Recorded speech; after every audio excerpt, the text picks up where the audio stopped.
Trigger warning, because this video can trigger you. So we're talking about the little girl that was raped in our school. Her name is FOR and she's 7 years old. She was raped in the school, and she was not only raped, she was drugged before they raped her. And the mom went to school to report, and she went to the police station and to the hospital as well to confirm she was raped, not just like in the front, but also at the back as well. She went to the school to know what happened and all of that, but the principal threatening her and telling her that first it was supporting, it was like, I'm going to support you for everything. Then secondly, he started threatening her that you're damaging the school image, you're gonna do this, you're gonna do that if she doesn't stop spreading false rumor. Till now, nobody has been arrested, and that's got everybody in South Africa out there protesting and calling for justice for FOR. And also people that were raped when they were in their primary school or in their secondary school started coming out to talk about their rape story as well. Normally, this particular rape thing can actually be swept under the mat because she's a young girl, she's a minor, and this happened in the school, you know. But the mom came on social media and she's like, she needs justice for her daughter because she was also raped sometimes 2019. So she made a video, which I'm going to show you the video while she was explaining the whole thing that happened, how she found out that her daughter was raped, and how they also found out that she was raped in school. How the whole thing happened and what's really going on. Let me show you the clip, then we'll come back and talk about it.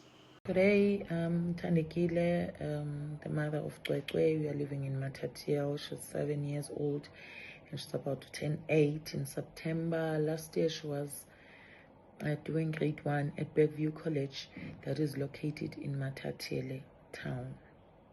Last year on the 14th of October, I arrived home late because I'm the first to leave home and I'm the last to come back, hence I'm working out of town. So when I came back and my husband was complaining about FOR because she came back late from school on the day, and Malume, the transport guy, delayed to go and fetch them from school. Then on the 15th, I came to work and my husband was at home because he was off on the day. So our last born was not feeling okay, so he decided to take my son to consult with the GP. Then I also knocked off early on the day. Then we rushed to the GP. I also rushed to the GP to go and check up on them. Then we arrived home at about 11:30, and my husband asked some of our neighbors to go and assist him slaughtering the pig because we're preparing for my 1-year-old son's party that we're gonna have it celebrated on a Saturday. So now FOR came back from school at about 3:30. When she came back, I was complaining about her having a jersey on because the temperatures were very high on the day. She did not answer to any of the questions that I asked her. She just unzipped her jacket, and then I saw that even with the pants that she was wearing a gray pants on the day. The zip was not up, and I asked her, sis, why are you wearing like this? She did not respond to that. She went straight to her bedroom and she came back and everything seemed to be fine because we just seated there chilling in the sitting room. So at about 6, because with the meat that we had, it was a fresh meat and also it was hot. So she complained about having a stomach ache at about 18 hours. So I was like, okay, fine, maybe it's the meat because it's fresh. And then now she rushed to the loo and she came back. Within 10 minutes, she said, Mama, still, I'm not feeling okay. She went again. When she came back, she couldn't walk properly. But in my mind, I thought she has been constipated. I never thought there was something that was not okay with her. And then what I did, I gave her an antidiarrheal and also Panadol. I said, sis, you go and sleep, because she sleeps with a helper in her room, and also with my 1-year-old son. I said, you go in and sleep, sis. Should you feel anything at night, can you please come and knock at our door? She said, okay. And then she went to sleep. And then now on the 16th now in the morning, I decided to wake up at 4 a.m. so that I cook supper, assisting the helper now, because hence my son was not feeling okay. I was like, okay, maybe he will need more attention today, so I had to assist today. So while I was cooking, I had my husband calling me. He said, baby, can you please come to the dining room? I just met with FOR and she's saying she's going to the loo. I asked her, sis, what is happening? She said, Mom, I couldn't sleep at night. I woke up three times because my bums are very painful. I said, oh, okay, no, it's fine. I used the torch, the torch on my phone, because there was a load shedding. I said, okay, you come this side so that I'll be able to check your bums. And she came. I asked her to kneel on her bed because I wanted to check her bums. And then what I discovered is something that it will never erase on my eyes. The anus was not tight, and the size of the anus was of the size of a tissue, like this one. So this is what happened. Still, rape stuff or whatsoever, it never came into my mind. I asked my husband to come and see, because I don't know what is happening with the child now, because she's in pain and she's crying. And I can see poop from far, but still she says it doesn't want to come out. And then I decided to take her to the GP. That's where it was discovered that the child has been raped, because even the doctor checked, even with her private part, like the one in front, she said, no, there are injuries here, and there are fluids with the GP now. So we're referred to a psychologist, and also to go and see and report the case to the police. And then we went to the psychologist. Unfortunately, on the day, they said, no, we should book an appointment. So we had to drive straight to the police station. While I was driving to the police station, I was like, okay, let me just pass by the school so that I tell maybe the class teacher that my daughter is not fine and she's been raped. So now I went to the school. I rang the bell at the gate. At least the clerk came out. I don't know if the clerk or secretary, but the lady came out, and I told her that no, we are facing such an incident back at home. The child is here in the car. She cannot walk, because she couldn't walk at the time. Now, so we went straight to the police to report the incident. We attended, and we were escorted to Tumelo now, to the hospital. And the child was questioned by the social worker on what happened. And the day that we focused on, it was on a Tuesday, the 15th now, not the 14th, when she came back late from school. And when she was like telling everything that happened on the day. Until then, she was attended also by the doctor at Tumelo, and then semen samples were collected from her. And then I asked the doctor about the walks. And then now DNA samples were collected, and we went home. When I arrived home, she was fast asleep. And then at 8, because we decided to give her the prep at 8. So by 8 p.m., Dad woke her up, and I had a jug of water, my hand in a glass. So at the time she was crying, she said, Mama, I want to get into this jug of water so that I'll get better. So I said to my husband, no, this is not normal now, because I can tell this thing is affecting her psychologically. So we decided to drive to one of the hospitals in Potchefstroom, and we arrived in Potchefstroom at about 25 minutes past 12 midnight. Now we're on the 17th of October. Mind you, I'm pregnant at the time, and when we arrived, we had to explain to the staff that we're having this incident, even though we are aware that some private hospitals, they don't attend to rape cases, but we had to plead. At least now we're allowed to get there, and then we got admitted. Now we are admitted, and at about 8, because my husband was sleeping on the car and I was sleeping in the ward with the child, and I called my husband. I asked her to come inside the ward because I needed to go and freshen up. So he came. When I was done, I overheard the conversation because I wanted to go and join them. Overheard the conversation, and my husband was asking my daughter, Sisi, you came late on Monday, on the 14th. What happened? And my daughter did explain that, yes, they came late because Malume fetched them late on a Monday. By the time they were waiting for Malume, which is the transport Malume now, Malume, which is the caretaker, sent them to classrooms to go and sweep the classrooms. And the lady was like, oh, okay. And then, who did you sweep with? She said, no, I was sweeping by myself. And by the time I was sweeping the floor, I got tired. I don't know what made me tired. I got tired. I don't know what happened after. Until then, I had Malume calling me, which is the caretaker now. I had Malume calling me saying that the transport has arrived. Then I came back home. Oh, okay, fine. Now I had to call the police because we've opened the case.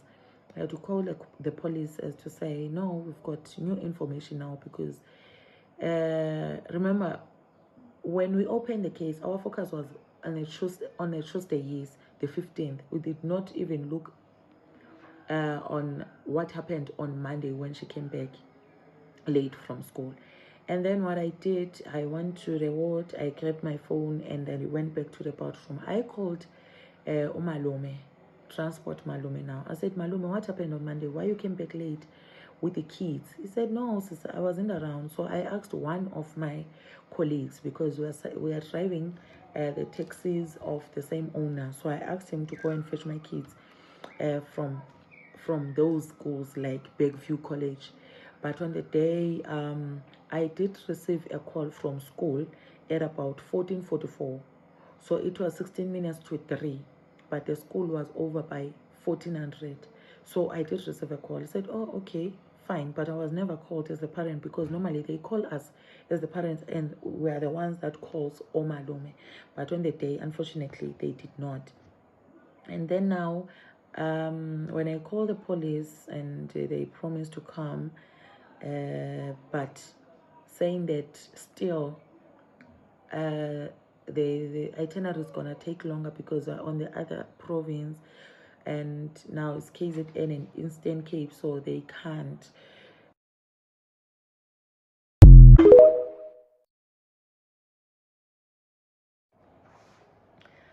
On the 30th of October, I received a call from the principal's office saying that principal is inviting me for a meeting that will be held at the school premises on the 31st at 10. I accepted, and I was ready for the meeting. And then I went to the meeting, and when I arrived, he was busy on his computer desktop. And then we sat, and she was like, no, I feel sorry for what happened to you, but now I want to know what is happening. So I had to tell everything, and also what the child has told me. And afterwards, and the principal had 2 for A4 papers that were written. On the first one is the one that he says he will support us. He's sorry for what happened to us. If you need any assistance, you can come forward, he will assist, and all the stuff. On the second page is the one that started to be a problem with me as a parent, because with the points that he listed in there, it's a reputation of the school, because he kept on complaining about the rumors that were circulating, that are circulating. I asked her who's circulating the rumors, because now I'm being threatened and intimidated by the principal, telling me that I should not talk about this thing. And he thought I was professional. I would understand what he wrote on the letter, talking about the community that will take out their kids from school if these rumors spreads, and the reputation of the school, and also if I keep on spreading the rumors, then I'll face legal consequences. I asked, oh, okay, fine. Now you're trying by all means to threaten me. So you want me to be quiet about this whole issue and focus on you and treat you well. But my child was sent to go and sweep the floor, and now we are facing such incident. And I asked him, who has an authority to send the child and sweep the classrooms? He said, the staff. I said, oh, okay. I got so emotional on the day, to a point whereby he did mention that I'm recording, but that was an hours later, and she said, no, I'm recording. I said, oh, okay, no, it's fine. Then I decided to keep quiet. I said, no, I'll never understand this. This thing, it's minor, it's nothing compared to what I'm currently facing, but it's okay if it makes you feel better. And then now I went out. When I was about to go out, she said, no, can I pray for you? And he prayed for me, and I went home. Then I arrived home. Now my daughter, she's very smart, because with all the subjects that she was doing last year, 4 subjects, she's an outstanding learner at grade 1. So she's very smart. She was supposed to even go and fetch her award on that 17th that we got admitted on. And then now on the 15th of November, I received an email from the school. It says an important letter for my daughter. And the principal said to me, if maybe the child doesn't want to come to school and I don't have maybe a doctor's note or anything, then I should write something down. So what I did, I asked the psychologist that we attended back in Potchefstroom to write something for us, so that it will motivate to also to the Department of Education, because the child is doing grade 1 and she have got level 7 in all of her subjects in all the term, from term 1 up to term 3. So she's a smart girl. Now, even with the police now, because they did organize a forensic social worker for us, a social worker from the police, a social worker from social development, because no one ever bothered to consult us. Even the police, they were like, no, we didn't know that you're not consulting with the psychologist. I said, but you never organized one for us. So I was supposed to know where to go or what to do. 15th of October, now I'm receiving an important letter from the principal. Is saying that unfortunately the child won't be able to be promoted, because the letter that we submitted from the psychologist doesn't meet the protocols of the school. If I need any clarity, then I should contact the Department of Education. Now it's been a month full. No one from the Department of Education that came over. Okay, only to find out that later on the 18th of November, that's when the Department of Education known about the incident through a friend of mine. But the principal never went forward and report the incident. Either it happened at school or not, but he never informed them. And then now there was a meeting that was scheduled for the 2nd of December. The principal was present. So many policies were requested from him, and he was told that he'll need to come and report those. In fact, to come and report those policies, and in front of Department of Education, for instance, the transport police. And on my side, I asked a question: how often do they vet their staff? Because I'm not saying probably the incident happened at school, But I'm asking how often. He said, no, once you get hired, then they vet you, then after you stay. Because even with the caretaker, I've been there for almost over 10 years, but he was vetted long ago. I said, oh, okay, that's fine. I also requested for a contract that I signed as a parent now, as to say, I allow the school to send my child to go and conduct the chores, because I never send my child to go and do the chores at school. I'm still waiting for it up until today, because the meeting was set to be there, to be held at the school premises on the 11th of December. 11th of December, principal was nowhere to be found. They've done some tests. I think they've tested the driver and also the person that told her to go and sweep the classroom. Like, why would you tell a 7-year-old that's waiting for a school bus to go and sweep?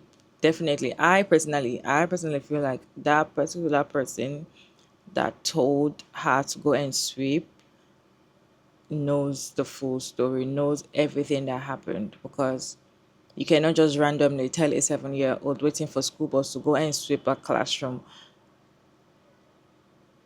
She shouldn't be sweeping a classroom. She's waiting for school bus. I understand that sometimes school bus can come late, and I don't know if it's coincidence, but I personally also feel like the driver might also know something about it. People are saying that the principal might not know anything about it. Is innocent or proven guilty. I personally feel like even when they run his DNA and it doesn't match, he's a very wicked person. He was running away from them taking DNA sample. He was running away from it. He said he doesn't want to damage his name. He doesn't want to do this. He doesn't want to do that. He doesn't have anything to do with the girl's rape. He's not going to have anything to do with the testing and all of that. I feel like if you're innocent, if you're 100% innocent and things like these are asked, you will give it with your full chest. In fact, this is a child and it looks like he's old enough to have children. So what if it was your daughter? So I feel like even though he finally did the test and there's no match and he's innocent about the whole thing, I feel like he's still a wicked person because he tried to, you know, send her out of the school as well. A lot of people are talking about this whole thing, and I just want to put it out here so everybody is going to know what's going on in case you don't know what's going on in South Africa. I have found about the story sometimes last week. I just chose not to talk about it, but I don't think I want to keep quiet anymore. So yeah, let me show you what other people are talking about. Then I'll see you at the end of the video. So, firstly, I'd like to thank all the noisemakers when it comes to FOR story. You know, if it wasn't for you guys, I think most of us wouldn't be aware of what is happening and what really happened when it came to this story. Because before we even heard the story from the mother herself, we had been hearing about it on social media, but some of us were not really understanding how deep this story goes until, when you hear a message, one message constantly, only then do you really start to pay attention with what really is this message. And, it's really sad that now South Africa is becoming a state where things need to be brought out to social media for people to judge first. It's like we have to now weigh whether this is serious enough to be taken forward, whether, oh, okay, this is not that serious. Nah, we can let this go. Nah, this is quite serious. Actually, let's sign a petition and let something be done about it. Like, when did we get to that level? Because last I checked, cases of this nature are highly confidential. You understand? Worse, this has got a minor involved, and the nature of the case itself, it needs to be carried out in a confidential kind of manner. So now that code has already been broken because now that confidentiality element of it has now been brought to the public. This is the story, this is what happened, and people, what is your take? That is how I view this, and that is not how it's supposed to be. It's very sad that we've now reached this extent when it comes to crime within our country. And, I think the other sad part about it is that all of us, in a way or so, we all have a CweCwe story about us. You see, it's whether you yourself are a CweCwe, because I've been seeing a lot of people coming up and they were like, this happened to me when I was around this age. This happened to me. This happened to me. A lot of people have experienced that type of abuse, if I may call it. And not only that, I also feel sorry for the CweCwe mummies and daddies. I'm so proud of the way this particular mommy is dealing with this whole case. The way she is pushing herself to the edge for her daughter. Whatever it takes, she is willing to do to get justice for her daughter.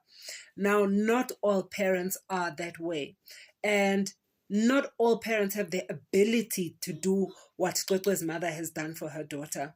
It's whether some CweCwes are not even believed by their parents.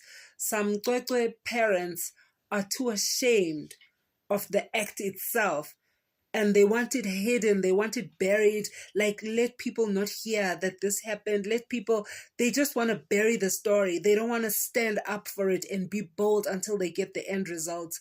Some parents are, they would report the matter, and then, the suspect can't be found, and the investigation itself ends up drying out. Like, there are so many things that happen in such cases. But CweCwe's mother is carrying this on her head. And, she has stolen so many of our hearts with the way that she is carrying herself with what happened to her daughter. And, in this case, we have 3 suspects, right? The first one being Umalume, who told the child to go sweep the class or to go clean the class since the transport was late. The second Malume is the transport driver who picked the child up late from school, and a third suspect being the principal. Now, with the 2 other Malumes, the transport driver and the guy the caretaker, who asked this little girl to go and clean up the room, DNA swabs and samples were taken from them. That was fine. Now, with the principal, it's a whole different story. The principal refuses to take DNA swabs. He said he's going to contact his representatives being the AfriForum, which is another whole story that I can talk about, but not in this particular video. But one question that I do have for this principal is, because he looks mature enough. When I look at his pictures and all, this is a guy who looks mature enough to be a father, mature enough to be an uncle, mature enough to be a grandfather even. And I'm just thinking, you don't want to take a DNA test. You would rather risk your record as an individual. You've been so concerned about the record of the school. This is bad publicity for the school. This is a bad record for the school. But with your own personal record, your name and your pictures are being dragged through the mud for the whole of South Africa to see, just because you don't want to take a swab. Now, if you had taken that swab when the police requested for it, nobody would even know. This whole thing wouldn't have been blown out of the water the way that it is. Because your name now and the school's name is not only tarnished in that area that you're in, it's tarnished in the whole of South Africa. Your school has been deregistered, but more so, if you would make such a noise about keeping the record of your school at such a high standard, what about your own personal record as a person? Look at the way your pictures are being dragged through your mud. Your name is being dragged through the mud just simply because you don't want to take a swab. What message does this send to your own kids? What message does it send to your grandkids? To any relative or anyone who is associated with you, that such an occurrence happened at the school that you are the principal of, and yet you are refusing to take a DNA swab to clear your name. What message exactly does that send? As Bageti, the sad part for me is that lana sihabantu sesincenga nala kungafanelanga ukuthi sincenga khona. You know, we have to lower our hearts, we have to lower our voices, we have to speak respectfully, even in cases that don't demand us to speak in a cautious manner.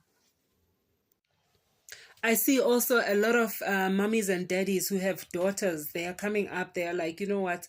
I have daughters as well, and this could my daughter be next? Could my this thing has got nothing to do with your child's gender. It's got absolutely nothing to do with your child's gender, because the hunter here is hunting both male and female children. If you hear the story, or if you took some time to listen to the story, this child was injured at the back and at the front. So that means on that particular day, that X marks the spot, was on FOR. But that CweCwe could have been a boy, it could have been a girl. The gender makes no difference. I am a mother of boy children, male children only, and I am just concerned as any other parent would be for their child. Because this particular time, this has got nothing to do with gender. My little girl, my little boy, it's a crime that could have happened to any gender child. And you know, buningi, there is a lot happening. There is a lot happening. Munzima, but one thing we will not do is keep quiet. Nalana, we want justice for CweCwe. And we will be waiting, we will be watching.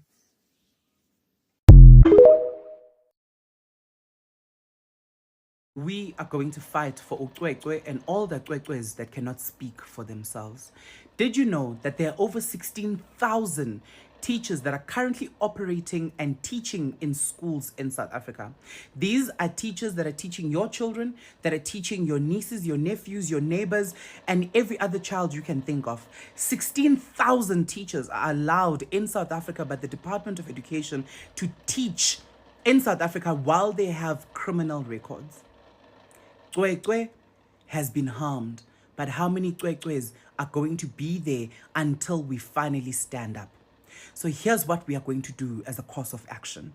We are going to Google the email address of the regional or national or provincial Department of Education in your area, and we are going to ask them, how are they allowing 16,000 teachers that currently have criminal records to operate in schools? Because if they were able to close that school by saying that the school is closed because it failed to provide a safe environment for children, that means the department in itself are failing, because they are allowing 16,000 teachers who have criminal records to teach our children, giving 16,000 opportunities every single day for our children to be another CweCwe. Justice for CweCwe, but justice for every other child that has not been able to speak up. As a matter of fact, let's tell the Department of Education in those emails the stories of all the young girls and boys that we know of, that we saw, that we experienced whilst we were in school. Whether you were in school in 1920 or in school last year, it does not matter. Send that email in your mother tongue. No time for English. This is not the time for you to try and gather the English. Leave the English alone. Write that email in isiZulu, in isiXhosa, in Afrikaans, in every other language that you want to write it to. On Monday, let them wake up and let them realize our frustration. Teachers are literally using schools as a playground for them to date younger and younger every single year and impregnate children and treat our children, our sisters, our nephews, our nieces as a dating pool instead of them being taught. But also the department needs to hold themselves accountable, because they don't do criminal checks. Because if they did, how the 16,000 teachers get into the system? How many times do they do those criminal checks? Are they a quarterly thing? Are they an annual thing? And also, what psychoanalysis are these teachers? I need whatever anger you are feeling, whatever pain you are feeling, to take it, put it in an email, send it today. We are not going to have another CweCwe while we exist. Ne? Let's do that. CweCwe was a white girl, and that fucker of a principal was a black man, this would have gone down so differently. No child deserves to go through what she went through. And also, looking at how her mother is fighting so hard to get justice for her, given what her mother has been through in her life too. When so many parents just allow this kind of stuff to happen and become a part of the problem. Justice for CweCwe and her mother. Very quick updates on CweCwe's case. So if you don't know who CweCwe is, she's just a 7-year-old girl who was raped at school. All the suspected people presented their DNA samples and they've been cleared, except the principal of the school, who is saying no, he's not going to present his DNA sample. People are blaming CweCwe's mother of how she dressed her 7-year-old child. Mind you, CweCwe's mother is a victim of rape. She was raped in 2019 herself. Tell me why a man, a grown-up man, should be interested in a 7-year-old child just because of how she is dressed. Like, make it make sense. Are you okay? You are blaming the mother. People are blaming the mother that she's not dressing the child properly. How can a grown-up person have interest in a 7-year-old child? Like, it's about time Africans, let's wake up and know that there are certain behaviors or there are certain crimes. When it happens, you don't need to collect money to cover it. I know some of African parents where their child has been raped. Instead of them to take the person to the police station or the suspect to the police station, they can sit down and do it family matter, collect money and close it. And that child will grow up and have so many regrets. That child will grow up and it will affect her deeply, him or her deeply. Africans, let's wake up. Let's wake up. It's about time we wake up and we call sin a sin. I feel like this whole thing was planned. Them gripping that little girl. I feel like it was planned, and I feel like the driver will know something about it. The other one that told her to go and sweep knows something about it. I don't know if it happened in the school, but I feel like she was drugged in the school as well because she was sweeping and she started smelling something burning before she got tired. And the next thing, she heard the driver waking her up and say time to go home. She was drugged. Is that they burnt something just for her to, when she perceive it, she's going to, sleep, and that's it. A lot of people are also saying, oh, why can't she recognize people that did it to her? It's simple. She's 7 years old. She's not 1 year old. Sometimes social media, I just feel like some people are just very insensitive when it comes to things like this. Yes, she's not 1 year old. She's 7 year old. Some people don't even listen to the full story before they start talking about things. Some people are blaming the mom. That maybe the school uniform is very short or something. A lot of BS of people talking about things that are so stupid, and these are the people that will still go ahead and grape people when they have the power. I feel like the principal knows something about it. Maybe it was all organized or something.